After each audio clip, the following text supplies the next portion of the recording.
Welcome back, or welcome if you're just joining us. This is the France 24 debate. We're looking at the unfolding situation with 7 new hostages that were taken in Cameroon, presumably over the border into Nigeria in the north of Cameroon. With us to talk about it, Cameroonian journalist Louis Kemayou of Télé Sud. Also with us, Emmanuel Goujon, Africa consultant at Africa Global Approach, and France 24 politics editor Mark Perlman. Mark, we were talking just before the break about hostages. The French, they have now 15 hostages in sub-Saharan Africa. Why is it that the French have more hostages than everyone else? Well, maybe because the hostages are valuable, the most valuable probably on the African market, if I may say so, because France has declared war on the Islamist groups in the Sahel region, also elsewhere. There was a hostage who was taken in Somalia, actually was killed after a botched operation to rescue him. But clearly, they're sought after targets. And this is why the French government is telling French citizens, don't go to the region. Now the region is becoming basically half of the continent. And this is really why we're seeing this. We have hostages now who were taken in Niger, in Mali, in Nigeria, and now in Cameroon. So it makes a lot of hostages in different places. And this is why France is becoming a target. And this is no surprise. All the terrorist groups in the area have said, France is our enemy. They said it before the war in Mali. So of course, now that the French troops are on the ground, after promises that there would never be a ground intervention, this is making French nationals a big fat target. Emmanuel Goujon, again, I ask you the same question as before. Is it because for ideological reasons that France is the big enemy? Or is it because, well, that the French pay? We know that investigating magistrate Marc Trévédic told in a radio interview that the average price is $5 million per hostage, and that the French have a reputation of paying up. Yeah, but I think there is also a question of politics and ideology from the Islamist part. I remember when I met one of the leaders at the time of Boko Haram in 2006, January, in Maiduguri. He told me that the worst enemy of Islam in the world is France, because France is the country that invented secularism. We say it in French, laïcité. He said that the worst enemy of Islam in the world is France. Was he just saying that because you're French, or did he really mean it? Maybe, but I think he was really meaning it, in the sense that we separated the state and the law from the religion, and we accept all the religions. When these people, all these terrorists, what they want, Islamists, I mean extremist Islamists, all they want is to set up a regime ruled by the Sharia, the Islamic law. That's all they want. And so they don't accept countries, people who think otherwise. Louis Kemayou, the agenda of groups like Boko Haram, do they strike a chord? No, they are looking for money. Do people in Nigeria and Cameroon, do some of them subscribe to that? No, they don't subscribe. They don't subscribe. They are really careful about them. They don't subscribe, but the fact is that they are looking for some money. They need money to do it. You are talking about secularism. There is another fact. When you say people should not wear some clothes, especially, it is only in France you have that. It's a crime only in France. And the other fact is that when you consider the situation... So the argument about the veil that we had in this country is one of the factors that you think has perked their anger. Yes, of course. When France intervened in Mali, they said it was not against terrorists. They said it was against Islamism. So they were fighting against France because France is fighting Islamism. So the target is very clear. Right. But another point, is that in the northern part of Nigeria, there are about a dozen of states that have included Sharia in their rule. It was a big fight in the early 2000s, and they decided that they will rule this region, because it's a federal state, Nigeria, according to Islam. And so there has been a lot of problems also with the local populations. Like, for example, women cannot travel around on the moto taxi, you know, this small motorcycle that are carrying people around, unless it's a woman driving it, which does not exist. So there are plenty of things like that. They of course have unallowed also alcohol in Katsina, in Maiduguri, in places like that. You cannot find easily alcohol unless you are in a military barrack, which is federal, so from Lagos and from the south. You understand? So it's a very complicated situation also for these states and government in the whole area. In Mali, for example, mainly Muslim country, they didn't want to have the Sharia imposed. They were in the same kind of culture like France of secularism, to separate the two things, you know. And even some people complained when they were occupied by the Islamists in northern Mali. They complained that they were cutting arms and forcing the women to wear the veil and everything, because it's not in their culture either, you know. Islam came in that part of Africa only in the 19th century. All right. So, when you went to Maiduguri, right? What would you say were, how many people seemed to you to really back Boko Haram at the time? At the time, they were a very small minority. They had about 200 followers. But one of their leaders, Mohamed Yusuf was his name, he was killed in 2009 when the militaries in Nigeria decided to make big reprisals against Boko Haram and to kill most of them. That guy was killed as well. He was a big and famous leader, sheikh, as they say, and he was teaching about 3,000 students. So this youth could be also new members of Boko Haram nowadays, you know. Another thing is that nowadays, especially right currently, the federal government of Nigeria is trying to negotiate with Boko Haram, some of Boko Haram leaders. They have asked for amnesty, they have asked for money in order to pay back the families of their dead, you know. So it's a very complicated situation.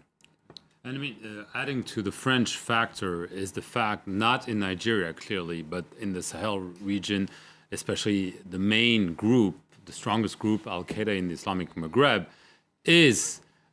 was originally an Algerian group. And clearly there is this notion that the Algerian Islamists have a special grudge against France for obvious historical reason, the former colonial power, when the Islamists first rose in Algeria in the 1990s, France cooperated with the Algerian security services to crack down in France, but also in Algeria. So clearly the fact that the leading forces in the Sahel region came from Algeria and still have Algerian leaders is a factor. And clearly we saw the consequences in this major hostage situation in the Algerian oil field several weeks ago. Clearly the fact that it's also coming from Algeria is a factor in the fact that you have France as a target.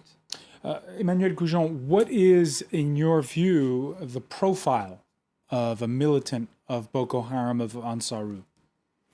Talking about Boko Haram, I think the average militant is a young guy who has followed up maybe a little bit university, maybe like 2 years in university, who speaks English, who is a very Muslim, who could not find a job, most probably who come from a very poor family, very poor background also, socially speaking, and who is trying to find his own way between the two contradictions, we can say, consumerism society and Islam. And the only way he finds is that kind of adventure, kind of profile he can find in Boko Haram, because they are proposing him action, movement, money, and maybe a reward in the paradise, in heaven, you know. So that's, I would say, the profile of that kind of militant. But you have also big guys, the big bosses of that kind of movement, who have a special agenda, maybe who come from Niger or from Saudi Arabia or Qatar or wherever, who receive money and so on and so forth. Louis Comayou? Yes, I totally agree with him. The fact is that they are not only poor people, not educated. Now you have lots of them who have money because they need also to feel those who follow them. So they need also to have money and to have some contacts abroad. The French president, by the way, and you mentioned it in part one of our discussion, announcing about this hostage taking this Tuesday, also announcing the killing of a French legionnaire in the mountains of northern Mali, the mountains where 7 French hostages might be, for all we know. And this was during an intense firefight, a firefight that François Hollande said when he was speaking earlier from Athens was still ongoing. He described his country's objectives in Mali as it gets set to hand over operations to African forces. Nous avons presque atteint tous nos objectifs. We have almost reached all our objectives. The only thing left is this last phase, in which we are going to capture the leaders of these terrorist groups in the far north of Mali. Then in a few weeks, we are going to reduce our presence. The African forces are growing in numbers and strength. Almost 5,000 African soldiers are now in Mali. We are 4,000, and this number will fall bit by bit as the African forces replace the French forces. Les Africains se substituent aux forces françaises. We're pleased to welcome on the phone now the French Minister for Citizens Abroad, Hélène Conway-Mouret. Thank you for joining us. You just heard the French president say in the wake of this latest hostage taking that the idea is to take out some key people in northern Mali and then quickly hand over, he said, in the coming weeks. Do you think that he'll be able to stick to that timetable? Well, this is the plan. I mean, he's the French president, and he's given the orders to the French troops who are there in Mali, and I have no doubt that he has every intention to put his plan into action. This was, you see, from the start, it was never the intention of France to move into Mali on its own. We had a plan for the training of the Malian troops, and that was to be done by European forces. So the French move to Mali now is to come to an end once its mission is finished. We were mentioning earlier how the French now have 15 hostages in sub-Saharan Africa, and is it? And there is this reputation that the French pay for ransom money. Is the French strategy for getting those hostages released to pay? No, I think the least we say on this topic, the better. As you know, diplomacy normally is carried out behind closed doors, and I think François Hollande has actually said on a few occasions that this was not the policy of this government to pay out ransoms, and this is not the intention to do so. Now, what we have there, we're dealing with terrorists, people who strike at any time, anywhere, and we have really the proof of their actions. We don't know so far what their intentions are, if it's just because they were French citizens, maybe to blackmail the French government to stop their action. We don't actually know what's going to happen, so maybe let's not speculate, because as you said, we have 15 people and it's 15 lives that we need to save and secure. And then, Conway-Mouret, one final question for you. This took place in a national park in the north of Cameroon. Louis Kumayu was describing what a beautiful place it is, popular among tourists. Does it mean that, once again, perhaps in a way, the jihadists, the Salafists have won, in the sense that this is another area that's going to become a no-go zone? Well, you see, we have taken measures to secure our schools, our embassies, and we cannot secure national parks. I mean, you know, of course, these people want to induce fear. They want to, I suppose, take power over space, which is what they want by frightening people. What we need to do today is just to make sure that our French citizens are not overexposed and that they take every measure themselves for their own security. So it's not a matter of not being able to get out anymore, but maybe in certain regions, and certainly that one now, to be extremely vigilant, and that's the instructions we have sent to them. Hélène Conway-Mouret, thank you for joining us here in the France 24 debate. Mark Proman, you heard the minister there speaking. Did it surprise you when the French intervened because of the fact that there are those 7 hostages that were being held and the French went into Mali anyway? It seemed a contradiction that if you have hostages, you want to be careful and not make the hostage takers angry. And this, François Hollande made a rather daring move by saying, you know, we shouldn't really care about this. We have something we need to do. We need to root out those terrorists because they're taking hold of a big chunk of Mali, and we need to see them out. And so he went into Mali and saying, basically, those are different issues. Now, what he's hoping is certainly not to negotiate. It seems that there was a lot of time to do this, but to maybe try to rescue them and in those who have been detained for a while and are allegedly in the very far north of Mali. But clearly there is a risk, because if either those hostages or this family of hostages, including children for the first time, something bad happens to them, this could really be a problem, a political problem on his hands. What's your prediction, Emmanuel Goujon? Prediction, I'm not very good for prediction, but there is different scenarios.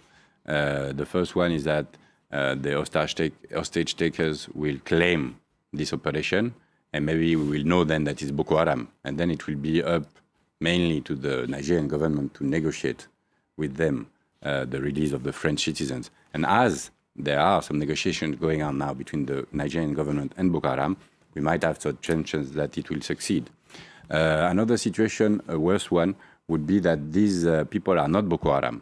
The kidnappers are not Boko Haram militants, but are, for example, let's say former Chadian soldiers who are preparing a rebel movement, or mafia groups coming from northern Mali or northern Sahara, and then going through Mali and maybe to Sudan. You know, these people, and that's one of the main points I would like to underline here, is that they don't know any border. Again, I remember I've said that sometimes back here at this same table, but they don't know any border. So for them to move from Mali, Niger, Nigeria, Cameroon, Chad, even Darfur, they don't care. For them, they can move wherever they want. They speak the same language, either Arabic or Hausa. They can move everywhere in the area. They find support everywhere as well through the Islamist network. And so they can do whatever they want. And the only way for us to fight against these Islamists is what President Hollande has decided, is that to intervene, to prevent any safe haven for them inside Africa. Because if they had managed to settle down for a longer time inside Africa, like in northern Mali, for example, the consequences would have been even worse. I think we reacted too late, but I think that was the only move we could do. All right, we're out of time, but I want to thank you, Louis Kumayu. I want to thank Mark Perlman, Emmanuel Goujon for being with us, and we want to thank you for joining us here. It's a story we'll continue to follow on France 24.